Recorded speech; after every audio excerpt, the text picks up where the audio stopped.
उपनिषद ज्ञान भाग 18 ईशावास्य उपनिषद का पूरा रिव्यू उपसंहार जो भी आज तक ईशोपनिषद 17 भागों में हमने देखा उसका ये रिव्यू रहेगा। तो पहले मंगलाचरण आता है, उसमें हमारे जो उपनिषद का जो तत्वज्ञान है, वेद में मंत्र है जो देवताओं के उपासना के लिए यज्ञ के लिए है, और उपनिषद में हमारा जो बेसिक तत्वज्ञान है वो बताया हुआ है। तो पहले श्लोक में वो जो बेसिक तत्वज्ञान है उसका भी सार बताया है कि जो भी है वो सब परिपूर्ण है और उसी का नाम परब्रह्म है। तो परब्रह्म परिपूर्ण है, उसमें कोई एडिशन या सब्सट्रैक्शन उससे नहीं हो सकती। दूसरे श्लोक में कहा है कि चूँकि ये सब परब्रह्म है तो ये जो भी दिखता है, ये शरीर है, ये कंप्यूटर है, जो भी है वो सब उसी का है, मालिक वो है, और मालिक का दिया हुआ ही हमें खाना है। तो थैंकफुलनेस होना चाहिए, ओबीडियंस होना चाहिए, और जो भी उसने दिया है उससे समाधान भी होना चाहिए। मालिक ने दिया हुआ काम तो अच्छा करो, समाधान मानो, जो मिला उसका समाधान करो। और चूँकि उस मालिक का है तो चोरी भी मत करो, भ्रष्टाचार भी मत करो, क्योंकि दूसरे का छीन के लोगे तो मालिक को अच्छा नहीं लगेगा। और यदि आप आत्महनन करते हो तो आत्महनन मतलब आत्मा के जो तत्व है उन्होंने जो बताए हैं वो तत्वों का पालन यदि नहीं करते हो तो आप अंधकारमय लोग में या जीवन में चले जाएंगे। आत्महनन के लिए कुछ मार्गदर्शन है, जो योग है ना, योग के 5 महत्वपूर्ण तत्व जो पालन करता है वो आत्मा की पुष्टि करता है, जीवात्मा की, फिर परमात्मा की भी। तो परमात्मा सभी जगह है, फिर ये जो बॉडी दिखती है आभास है लेकिन फिर भी है, और इस बॉडी में जो है वो जीवात्मा है। संक्षेप में पता चल गया? नहीं होगा तो पूछ लो। तो ये जो परमात्मा है उसको क्या अच्छा लगता है? अहिंसा, सत्य, अस्तेय, ब्रह्मचर्य, अपरिग्रह। तो 5 चीज़ें हमें करनी है ये आत्मा के विकास के लिए, आत्महनन ना हो इसलिए। आत्महनन करेंगे तो सब गोलंकार है, सब खत्म है। आत्महनन ये 5 चीज़ें यदि आप नहीं ओबे करते हो तो हो जाता है। तो हिंसा नहीं करना है, सत्य भाषण करना है, चोरी नहीं करनी है, ब्रह्मचर्य रखना है, मतलब ब्रह्मा के साथ ज़्यादा से ज़्यादा वक्त निकालना है, और अपरिग्रह उसका तो कुछ करेक्शन आया था, अभी याद नहीं है, लेकिन मुझे लगता है संचय मत करो, ये है उसका।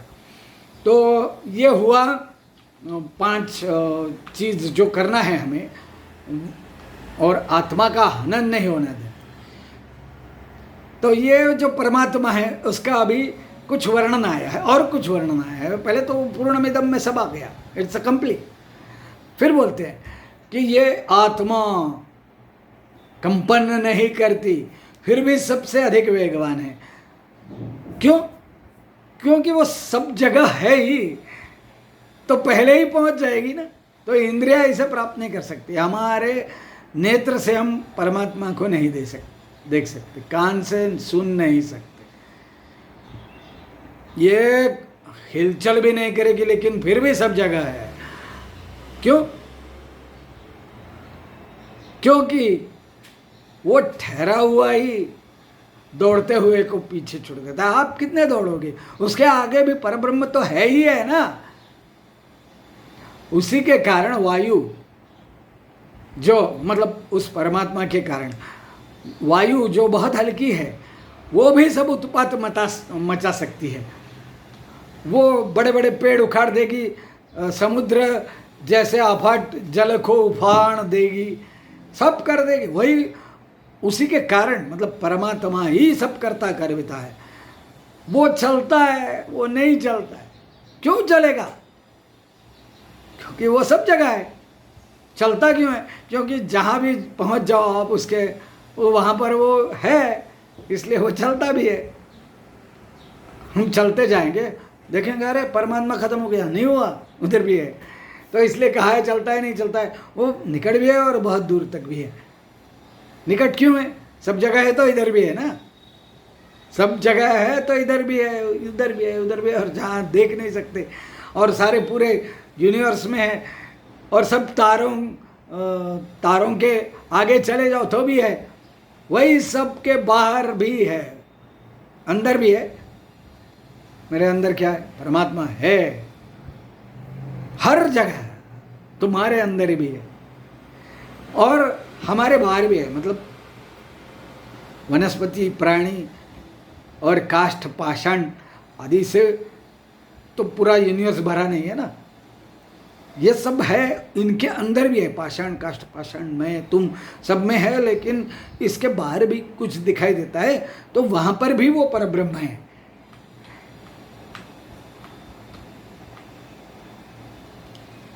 और वो आनंद का निधान है, बहुत आनंद देने वाला है। जैसे जैसे आप समझते जाओगे, महसूस करोगे, तो आनंद है। तो ये जब गहराई से देखोगे ना, तब दिखेगा। और फिर देखना भी नहीं पड़ेगा, आंख मूंदो और यहाँ पर कंसंट्रेट करो, फिर महसूस होगा, समझ में आएगा। कल्पना करना पड़ता है, कभी कभी लगता है कल्पना करना पड़ता है, मतलब असत्य तो नहीं है। नहीं नहीं नहीं नहीं, ये सत्य है, लेकिन कल्पना से ही समझने वाला सत्य है। देश आपका भारत देश है, मेरा भारत देश है, कहाँ दिखाई देता है आखा भारत? कहाँ दिखता है? कल्पना ही तो करना पड़ता है। एक उदाहरण हो गया, चलो अभी सब बोल दिया है 17 में, देखना है आपको जाके। आत्मा को सब भूतों में देखना चाहिए, और सब में आत्मा है, आत्मा में सब कुछ है। यह जो देखेगा वो ही सब कुछ देखता है। मेरे अंदर अनेकत्व की भावना है, तो मैं पूरी तरह से कभी संतुष्ट नहीं हूँ। मेरे अंदर एकत्व की भावना है तो संतुष्टता है। उपसंहार इसमें खत्म नहीं होने वाला है, 10 मिनट में थोड़ा और टाइम लगने वाला है, लेकिन आज उपनिषद इसको पूरा कर देंगे। जिसे जानने वाले के ज्ञान में सब भूत आत्मवत हो गए, वो किसी प्रकार का मोह और शोक नहीं करेगा। आत्म तत्व को जानेगा तो कोई मोह और शोक नहीं रहेगा। मोह का मतलब है आसक्ति, कुछ मुझे चाहिए, नहीं मिला तो दुख होता है, मिला तो आनंद होता है क्षणिक। ये सब जो होता है वो आत्म तत्वों को न देखने के कारण आता है। और वो कुछ विजिगुप्सा नहीं रखते, पाप नहीं करते हैं, घृणा नहीं करते हैं। हमारे अंदर बहुत घृणा भरी है। हम हिंदू उपनिषदों के बहुत घृणा भरी हुई है। हमें ये चाहिए कि घृणा निकाल दो। अक्षय जात, अक्षय धर्म की घृणा है, गलत है। जो गलत करता है उसकी घृणा है। रावण की भी होगी, हिंदू ब्राह्मण होकर, चंगेज खान की भी होगी मुसलमान होकर, हिटलर की भी होगी क्रिश्चियन आर्यवंशीय होकर, और जितने भी है। तो घृणा उस व्यक्ति की हो सकती है। बहुत आइडियल में चले जाएंगे तो वो भी नहीं करनी चाहिए, वो अलग बात है। लेकिन जो रावण की तो घृणा होगी, इसीलिए प्रभु ने उसको मार दिया ना। तो घृणा खत्म होती है। मुझे नहीं लगता है कि हर मुसलमान घृणास्पद है, हर क्रिश्चियन घृणास्पद है। उनमें से जो लोग हैं गलत काम किए हैं उनकी घृणा जरूर है, गलत रास्ते पे है उनकी घृणा जरूरत है। वे भी घृणा एक मर्यादित है, उनका भी करेक्शन होगा किसी भी प्रकार से, हिंसा या अहिंसा से, तो खत्म हो गया बात। या तो वो विचार से यदि बदलते हैं कि नहीं, हमको नहीं मानना है कि दूसरे धर्म के आक्रमण के ऊपर आक्रमण करे, ये यदि वो मान गए तो भी हमें कोई घृणा की बात नहीं रहेगी। थोड़ा विषयांतर हो गया, लेकिन घृणा कैसे खत्म हो सकती है इसका अनुभव किया है, वो बोल रहा हूँ। तो ये सब जगह गया हुआ है, इसका कोई बॉडी नहीं है परब्रह्म का, इसलिए वो पाप रहित है। पाप तो बॉडी से होता है ना। मेरी आंखें कुछ गलत देख लेंगी, कुछ उठा लेंगी, किसी का कुछ ना, किसी का अनावश्यक स्पर्श करेगी, तो ये घृणा मतलब ये हो गया काया मुख्य कारण दोष। यदि मैं काया से परे हो जाता हूँ तो इन दोषों से भी परा हो जाऊंगा। ये हुआ 8वां। 9वें में और 10वें में 11, 12, 13, 14 ये बताया है कि केवल भौतिक में नहीं रहना चाहिए, केवल पारमार्थिक में भी नहीं रहना चाहिए, केवल व्यक्तिवाद नहीं करना चाहिए, केवल समष्टिवाद नहीं करना चाहिए, बैलेंस बताया। और फिर कहते हैं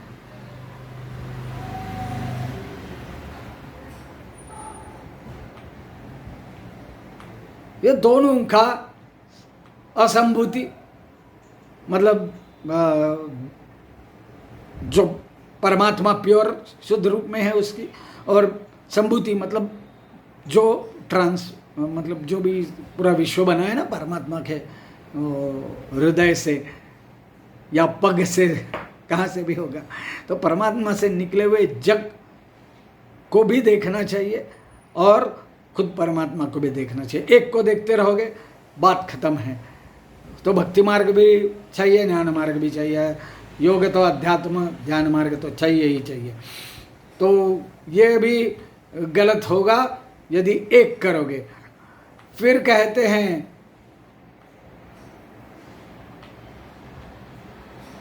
ये 14 हो गया, और 15, 16, 17, 18 में एक महर्षि ऋषि मुनि अपने मृत्युशैया पे है। वो कहता है कि मुझे बस अब आत्मा देखना है, जो मैंने परमात्मा देखना है, जो मैंने गलत किया है उसको सुधारना है, और मैं अब इस बॉडी को पंचतत्व में विलीन होते हुए देख रहा हूँ, देख सकता हूँ, होगा मैं विलीन हो जाऊँगा, मुझे सिर्फ अब परमात्मा दिखती है, आनंद से भर गया हूँ। और मेरे बाद ये शरीर जब जाएगा उसके बाद मेरे कुछ अच्छे काम ही आपको याद रहें, विश्व को याद रहे। इसलिए जब तक मेरे क्षण है, अंतिम क्षण जब तक नहीं आता है, तब तक मैं अच्छे ही कार्य करूं। ये निर्भय होकर मृत्यु के सामने खड़ा रहता है ऋषि मुनि, और हमें भी वही प्रेरणा देता है। हमें भी यही प्रेरणा लेनी है कि अच्छे कर्म करना चाहिए, बुरे कर्म नहीं करना चाहिए, परमात्मा को समझना चाहिए, और मृत्यु को के सामने खुले दिल से छाती ताने हुए सर ऊपर रख के जाना है। कभी कभार तो तुकाराम बुआ जैसे देखना भी चाहिए कि हमने अपना खुद का मृत्यु देख लिया है। तुकाराम बुआ बोलते हैं पाहिले मरण माझी में, ये वो बोलते हैं, मतलब मेरा मृत्यु मैंने देख लिया है। तो इस प्रकार से इस उपनिषद में सब कुछ आ जाता है, लेकिन फिर भी अगला उपनिषद तो करेंगे जरूर। धन्यवाद।